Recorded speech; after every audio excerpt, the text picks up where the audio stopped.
الرحیم نحمده ونصلی علی رسوله الکریم اما بعد اعوذ باللہ من الشیطان الرجیم بسم اللہ الرحمن الرحیم افمن وعدناه وعدا حسنا فهو لاقیہ کمن متعناه متاع الحیاة الدنیا ثم هو یوم القیامة من المحضرین۔ آیت کے اندر مسلمان اور ایک کافر کی مثال دی گئی ہے۔ مسلمان چونکہ دنیا کے اندر جو بھی اعمال کرتا ہے اس کا جو مقصود ہوتا ہے وہ اللہ تعالیٰ کی رضا ہوتا ہے، اور عمومی طور پر کوشش مسلمانوں کی یہ ہوتی ہے کہ اللہ کی مرضیات کے کام کیے جائیں، نافرمانی سے احتراز کیا جائے۔ اسی بنا پر اللہ تبارک و تعالیٰ نے ایمان اور اعمال صالحہ کی وجہ سے اس سے جنت کا وعدہ فرمایا ہے۔ کافروں کا مسئلہ یہ ہے کہ اللہ تبارک و تعالیٰ نے ان سے کوئی وعدہ نہیں کیا، بلکہ ان کے جو اعمال صالحہ بھی ہوتے ہیں تو اللہ تبارک و تعالیٰ دنیا ہی کے اندر ان کے اعمال صالحہ کا بدلہ بھی عنایت فرما دیتا ہے، جس سے بظاہر یہ معلوم ہوتا ہے کہ کافر لوگ دنیا کے اندر بڑے عیش و آرام کی زندگی گزارتے ہیں اور مسلمان بڑی تنگی کی زندگی گزارتے ہیں۔ تو اللہ تبارک و تعالیٰ نے دونوں کی مثال آیت مبارکہ کے اندر دی۔ افمن وعدناه وعدا حسنا، کیا وہ شخص جس سے ہم نے ایک بہترین وعدہ کر رکھا ہے یعنی جنت کا وعدہ، فہو لاقی، اور پھر اس کو وعدے کے مطابق ملنے بھی والا ہے، وہ اپنے وعدے کو پانے والا ہے۔ کمن متعناه متاع الحیاة الدنیا، تو کیا یہ شخص اس آدمی کی طرح ہو سکتا ہے جس کو ہم نے دنیا کا تھوڑا سا ساز و سامان عطا کیا یعنی کافر، ثم هو یوم القیامة من المحضرین، پھر وہ قیامت کے دن گرفتار ہو کر آنے والے لوگوں میں سے ہوگا۔ مطلب یہ کہ اللہ تبارک و تعالیٰ نے مسلمان کو اگرچہ دنیا میں تھوڑی بہت تنگی رکھی ہو، لیکن اللہ نے قیامت کے دن اس سے اچھا وعدہ یعنی جنت کا وعدہ فرمایا ہے۔ اور کافر اگرچہ دنیا کے اندر عیش کی زندگی بھی گزار رہا ہو، لیکن اللہ تبارک و تعالیٰ نے ایسا کوئی وعدہ اس سے نہیں فرمایا، بلکہ قیامت کے دن جب اس کو حاضر کیا جائے گا تو اس حال میں حاضر کیا جائے گا کہ مجرموں کی طرح اس کو گرفتار کر کے لایا جائے گا۔ ظاہر ہے کہ دونوں لوگ جو ہیں وہ برابر نہیں ہو سکتے۔ وَيَوْمَ يُنَادِيهِمْ، اور وہ دن بھی یاد کرنے کے لائق ہے جس دن اللہ تبارک و تعالی پکارے گا، فیقول، فرمائے گا، اَيْنَ شُرَكَائِيَ الَّذِينَ كُنتُمْ تَزْعُمُونَ، کہاں ہے میرے وہ شریک جس کو تم میرا شریک سمجھا کرتے تھے۔ یہ قیامت میں اللہ تبارک و تعالیٰ کی جانب سے ایک اعلان ہوگا، اور یہ جو اعلان ہوگا در حقیقت ظاہر ہے اللہ تبارک و تعالیٰ تو جانتا ہے کہ اس کا کوئی شریک نہیں ہے اور نہ ہی وہاں پر کوئی شرکت کا دعویٰ کر سکتا ہے، لیکن یہ جو اعلان اللہ تبارک و تعالیٰ کی جانب سے ہوگا یہ ہوگا مشرکین کی عاجزی کو ظاہر کرنے کے لیے اور یہ دکھلانے کے لیے کہ جن کو تم معبود سمجھتے تھے ان کی حیثیت ہمارے یہاں پر کیا ہے۔ تو اللہ فرمائے گا، اَيْنَ شُرَكَائِيَ الَّذِينَ كُنتُمْ تَزْعُمُونَ، کہاں ہے میرے وہ شرکا جن کو تم میرا شریک سمجھا کرتے تھے۔ قال الذين حق عليهم القول ربنا هؤلاء الذين اغوينا، وہ لوگ کہیں گے جن کے اوپر عذاب کا استحقاق ثابت ہو چکا ہوگا، یعنی اللہ تبارک و تعالیٰ کی جانب سے اعمال کا جب فیصلہ ہوگا اور فیصلہ کرنے کے بعد میں ان کے جو اعمال ہوں گے وہ خود دیکھ رہے ہوں گے کہ ہمارے اعمال سارے کے سارے گمراہی والے ہیں اور ہمارے اوپر جو ہے اللہ تعالیٰ کا عذاب یہ ثابت ہو چکا ہے۔ اس وقت وہ کہیں گے ربنا هؤلاء الذين اغوينا، کہ اے ہمارے پروردگار بے شک یہی لوگ ہیں جنہوں نے ہم کو بہکایا تھا، اغویناہم کما غوینا،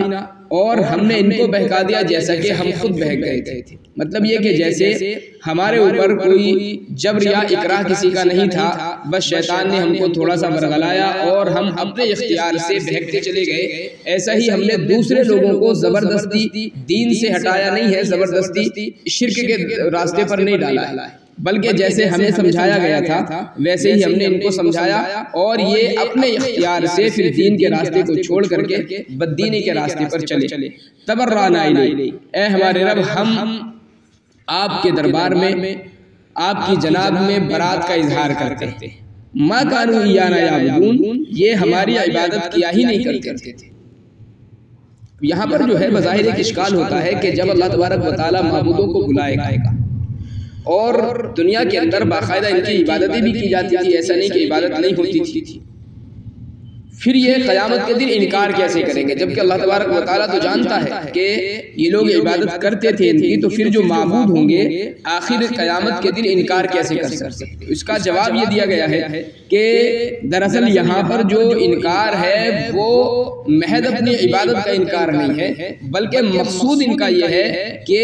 یہ جو عبادت کیا کرتے تھے یہ ہم کو خدا سمجھ کر کے کرتے ہوں یا جبر و اکراہ کی وجہ سے کرتے ہوں، ایسا نہیں ہے، بلکہ ان کی جو عبادات تھی در حقیقت اپنی خواہشات کا اتباع تھا۔ ان کا دل چاہتا تھا تو ہماری عبادت کر لیا کرتے تھے، اگر ہم سے طبیعت اکتا گئی پھر دل کسی دوسرے معبود کی طرف جھک گیا تو دوسرے معبودوں کی عبادت شروع کر دی، تو ظاہر ہے ایسا آدمی اگرچہ معبود کی عبادت بھی کر رہا ہے لیکن وہ عبادت معبود کی نہیں ہے، گویا کہ اپنی خواہش کی عبادت وہ ہے اور خواہش کا اتباع ہے۔ اسی کی طرف یہاں پر اشارہ ہے کہ یہ ہماری عبادت نہیں کیا کرتے تھے، یعنی اپنی خواہشات کے پیچھے ہی چلا کرتے تھے۔ وَقِيلَ ادْعُوا شُرَكَاءَكُمْ،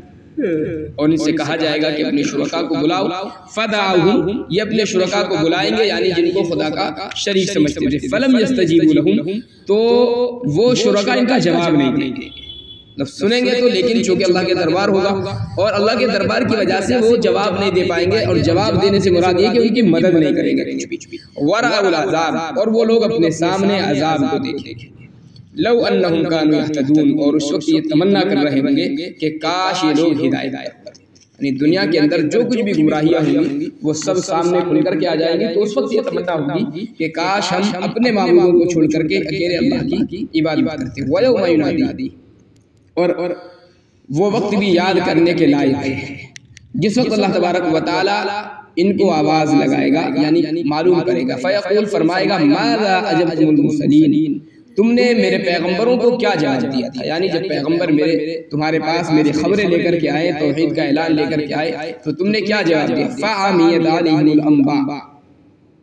اس وقت جو ہے سارے مضامین ان سے گم ہو جائیں، مطلب یہ کہ دہشت جو ہے اور خوف اس قدر طاری ان کے اوپر ہوگا کہ اللہ تبارک و تعالیٰ کو کوئی جواب ہی انہیں سمجھ میں نہیں آ رہا ہوگا کہ جواب کیا دیں۔ فَهُمْ لَا يَتَسَاءَلُونَ، اور وہ آپس میں ایک دوسرے سے پوچھ بھی نہیں سکیں گے۔ دنیا کا معاملہ تو یہ ہوتا ہے کہ کوئی چیز سمجھ میں نہیں آ رہی ہے تو پاس میں بیٹھے ہوئے شخص سے معلوم کر لیں، اور آپس میں ایک جماعت کا اگر معاملہ ہو تو بڑی آسانی ہوتی ہے کہ ہر جماعت کا جو معاملہ ہوتا ہے، ہر فرد کا، چونکہ ایک ہی مضمون ہوتا ہے سب کا تو بآسانی سمجھا جا سکتا ہے، لیکن وہاں پر جو ہے معاملہ یہ ہوگا کہ کوئی آدمی خود بھی نہیں سمجھ پائے گا کہ جواب کیا دینا ہے، اور سامنے والے سے وہ پوچھ بھی نہیں سکے گا کیا جواب دیا جائے۔ فَأَمَّا مَن تَابَ وَآمَنَ وَعَمِلَ صَالِحًا، بہرحال وہ شخص جس نے توبہ کر لی دنیا میں اور ایمان لے کر کے آ گیا، نیک اعمال کر لیے، فَعَسَىٰ أَن يَكُونَ مِنَ الْمُفْلِحِينَ، تو امید ہے کہ اللہ تبارک و تعالیٰ اس کو کامیاب کرے۔ یعنی اگر اعمال سیئہ سے وہ توبہ کر لیتا ہے تو یقینی بات ہے کہ توبہ کرنے والا پھر جھوٹے گناہوں سے پاک ہو جاتا ہے، اس لیے اللہ تبارک و تعالیٰ اس کو مسلمانوں کی طرح ہی پھر کامیاب کرتا ہے۔ وَرَبُّكَ يَخْلُقُ مَا يَشَاءُ وَيَخْتَارُ، آپ کا رب جو چاہتا ہے پیدا کرتا ہے، وَيَخْتَارُ، اور جو حکم چاہتا ہے پسند کرتا ہے۔ دو مفہوم اس کے ہو سکتے ہیں، ایک تو یہ کہ اللہ تبارک و تعالیٰ جیسا تکوینی احکامات کا مالک ہے اور تکوینی اختیارات اللہ تبارک و تعالیٰ نے کسی کو نہیں دیے، یعنی کائنات میں کیا چیز کس وقت ظہور پذیر ہونی ہے، کس چیز کو کیسا بنانا ہے، تو اس کے اختیارات اللہ تبارک و تعالیٰ نے کسی کو نہیں دیے ہیں۔ ایسے ہی تشریعی جو احکامات ہیں اللہ نے اس کا بھی کسی کو مالک نہیں بنایا، بلکہ اس کا مالک بھی صرف اللہ ہے۔ کب، کس موقع پر اور کون سے نبی پر کون سے احکامات نازل کرنے ہیں، یہ اللہ تبارک و تعالیٰ کے علاوہ کسی کی ملکیت نہیں ہے۔ ایک مفہوم تو یہ بھی ہو سکتا ہے اس کا کہ اللہ پیدا بھی کرتا ہے جو چاہتا ہے، اور جو حکم چاہتا ہے بندوں کے لیے نافذ کرتا ہے۔ اس میں رد ہو جائے گا ان کے شرک کا کہ اللہ تبارک و تعالیٰ نے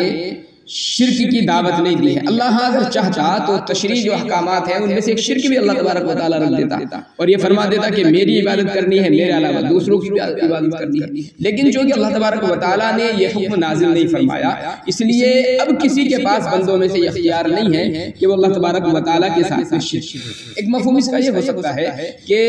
اختیار کا